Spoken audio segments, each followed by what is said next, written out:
Bonjour tout le monde. Aujourd'hui c'est le jeudi 6 avril 2023. Donc on est en soirée, il est à peu près dans les 18 heures. Et voilà, je vous montre en fait mes plants de melon. Donc j'en ai 8 que je vais mettre en terre. J'ai commencé à... j'ai préparé la planche. J'ai donc dans un premier temps percé ma bâche tissée. Pour cela, je me suis servi aussi donc d'une pige pour faire mes repères. Donc mes plants ils seront positionnés en fait en quinconce à raison de 80 cm d'éloignement. Donc en gros ça donne ça, hein. 0,0, 80, on repart en quinconce ici et en quinconce là et ainsi de suite. Donc je crois que ça doit m'en faire pas loin d'une douzaine, ce qui fait quand même pas mal de pieds.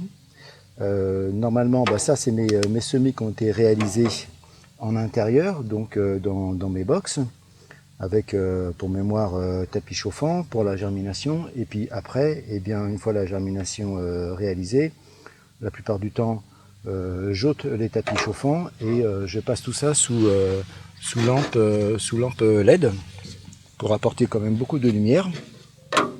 Et puis ça maintenant depuis un petit moment c'est quand même dans ma serre mobile. Si vous n'avez pas encore vu ma serre mobile, je vous invite à regarder les vidéos qui traitent du sujet, il doit y avoir une playlist là-dessus.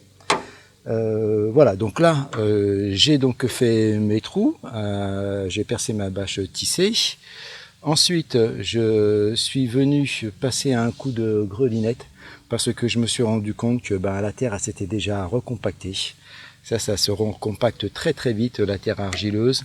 J'apprends de mes erreurs parce que finalement j'aurais dû mettre mes tunnels beaucoup plus vite, beaucoup plus tôt pardon, en place, parce que je me rends compte le tunnel où il y avait les poireaux, la terre elle est franchement elle est nickel à travailler, c'est superbe.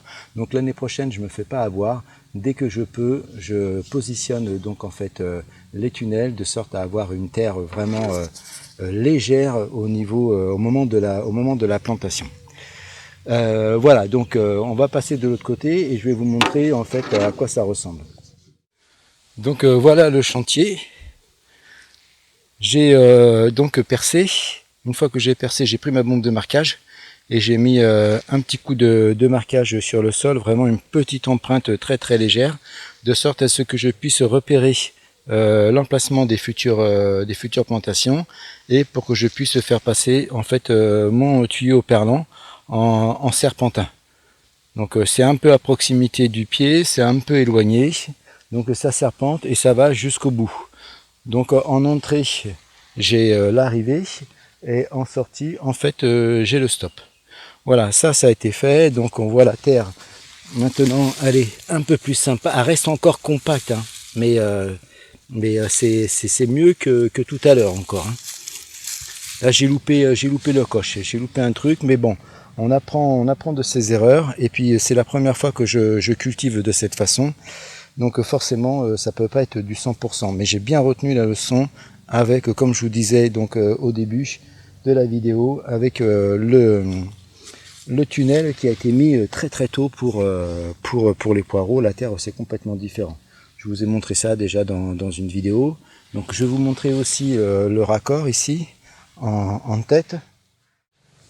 Voilà, le raccord en tête il est ici, donc normalement j'ouvre la vanne comme ceci et ça envoie l'eau et ça m'arrose du coup la terre, et ça s'évapore quasiment pas parce que il y a la bâche tissée. Et là de toute façon je vais aller mettre la pression pour qu'on puisse faire un test et voir ce que ça donne ensemble. Voilà, j'ai mis la pression, maintenant je vais ouvrir le robinet.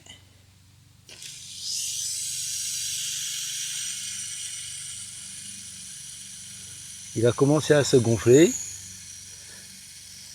Alors, il y a des petites griffes en fait pour le maintenir en place. Et quand il sera sous pression, il va commencer à perler. Alors je pourrais ouvrir un peu plus pour le mettre en pression plus rapidement. Il faut attendre un petit moment.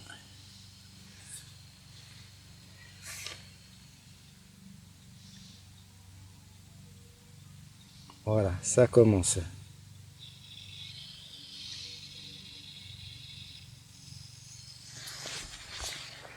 Allez, on va filmer ça. Donc le robinet il n'est pas ouvert à fond, hein, mais ça perle bien.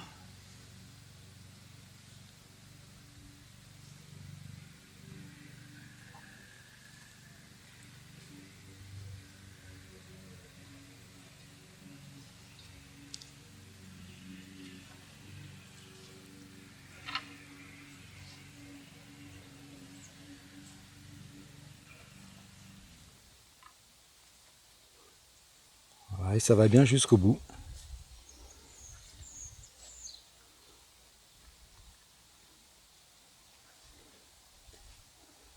Et il n'y a rien qui sort au niveau du stop. Donc là, si je voulais, après, je pourrais faire un prolongement. Hein. Mais bon, j'en ai absolument pas la nécessité. Voilà ce que ça donne avec un peu de recul. Voilà, à présent, ce que je vais faire, c'est que je vais remettre la bâche en place. Et je vais venir la fixer avec les agrafes. Et ensuite, je vais planter les melons. Voilà, la bâche est de nouveau en place. Et maintenant, je vais pouvoir planter les pieds de melon. Je vais commencer de ce côté-ci, parce que je vais les faire courir dans ce sens en fait. Allez, c'est parti. Et je vais essayer de faire quelque chose de propre, parce que vous voyez là, mon trou en fait, il est un peu petit.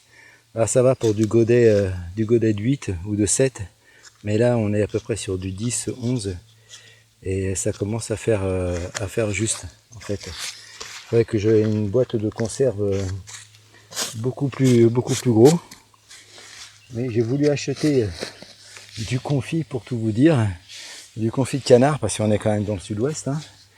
Mais quand j'ai vu les prix, mais alors de la folie. Bon, je pense que quand je suis arrivé en Dordogne, j'arrivais à avoir, c'est-à-dire que je suis arrivé en 2010, du confit, j'en achetais du très très bon, donc produit donc dans le sud-ouest. Le 4-5 cuisses, en général ils disent 4-5 cuisses, mais il y a toujours 4 cuisses, il n'y a jamais 5 cuisses, et depuis que je suis ici, moi, j'en ai eu qu'une fois en fait, des 5 cuisses. Et ben, le prix, j'achetais, tenez-vous bien, la boîte à moins de 7 euros.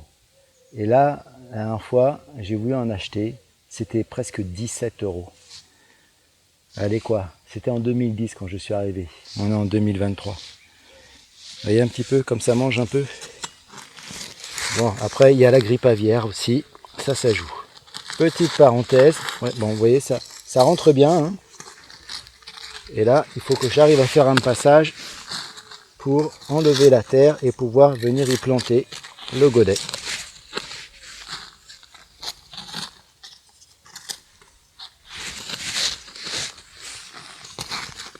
Alors j'aimerais bien toujours en fait pouvoir venir planter sans avoir besoin de ce genre d'outils.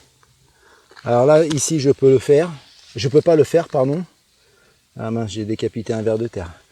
Mais de l'autre côté là-bas je peux le faire où il y avait les poireaux. Donc là je vais tester pour voir s'il faut que je remette un peu de terre en bas ou pas. Sans tout péter. Eh ben non, c'est parfait comme ça. On va faire ça et on va toucher à rien. C'est nickel. Je ne vais même pas remettre de la terre par-dessus. Ça sert à rien. Parce que là j'ai mon petit amendement que j'avais réalisé avec un petit peu de fumier de cheval. Eh bien je vais faire la même chose ici. Et puis partout. Hein. Si ça fonctionne comme ça. Oups.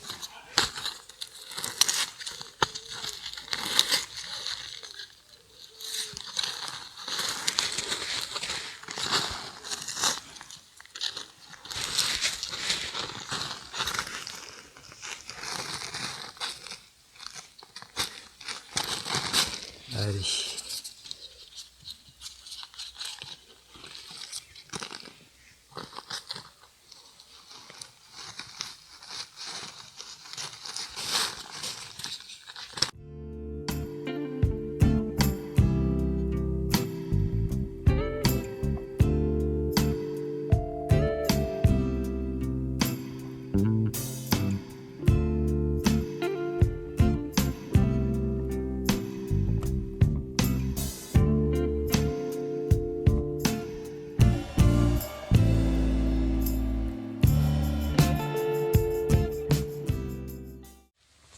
je vous montre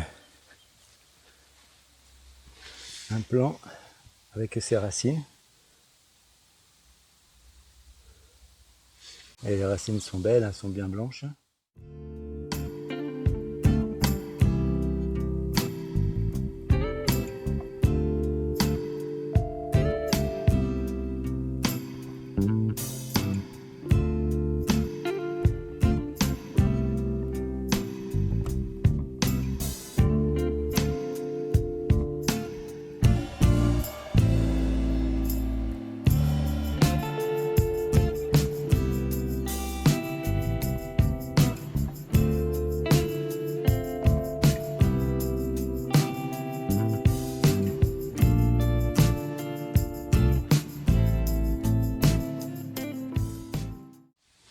Voilà, donc à présent il me reste à enlever la terre et à mettre un bon coup d'arrosage.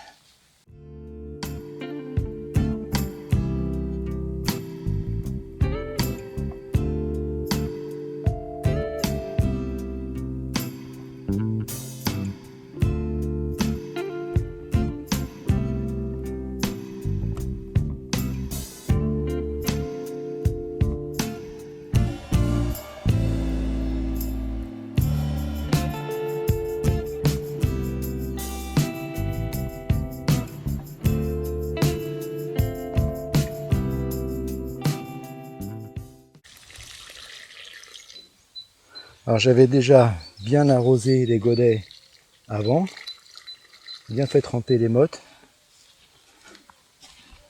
mais j'en mets quand même une autre couche. Et là, dans les premiers jours, il va falloir surveiller. Le temps que les racines se fassent. Et pour l'instant, en fait, comme les racines ne sont pas beaucoup développées, un petit arrosage comme ça à l'arrosoir, c'est largement suffisant. Pas besoin de mettre le tuyau parlant parce que de toute façon, la terre là, elle est largement encore humide. Et les racines ne sont pas suffisamment grandes de toute façon pour aller chercher. Voilà.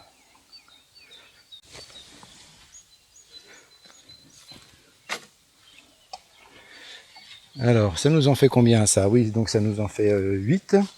8 et donc 8, 9, 10, 11, 12, 13. D'accord. Eh bien 13, je pourrais peut-être aller jusque 14. Ce qui me ferait en fait 6 semis en pleine terre à réaliser. Bon ben voilà les amis, cette vidéo touche à sa fin. Je suis assez content du résultat. Maintenant j'ai réussi à mener des plans que je trouve beaux à ce stade en fait de maturité, et j'espère que ils vont trouver en fait un épanouissement aussi dans cette terre qui a reçu quand même pas mal d'éléments. Donc en termes d'amendement, pour mémoire, je le rappelle, il y a eu du broyat de haies, il y a eu du BRF, donc des rameaux de 1 an, 2 ans, des mûriers platanes. Il y a eu un amendement en paille aussi, pour essayer de structurer un peu le sol, pour essayer de l'aérer, pour qu'il se compacte moins vite. Ensuite, il y a eu donc de l'amendement en fumier, donc de cheval. Il y a eu de l'amendement aussi en compost. Il y a eu des engrais, donc engrais de fientes de poule en granulés. Alors je dis bien granulés parce qu'on m'a repris, parce que je disais granules, et en fait les granules c'est pour l'homéopathie. On m'a expliqué ça gentiment et c'est très bien. Je vous remercie toujours d'apporter des commentaires comme ça, c'est constructif, parce que c'est vrai que moi quand je déroule, franchement, les mots ils viennent comme ça vient quoi. Et puis il y a eu aussi donc de la cendre.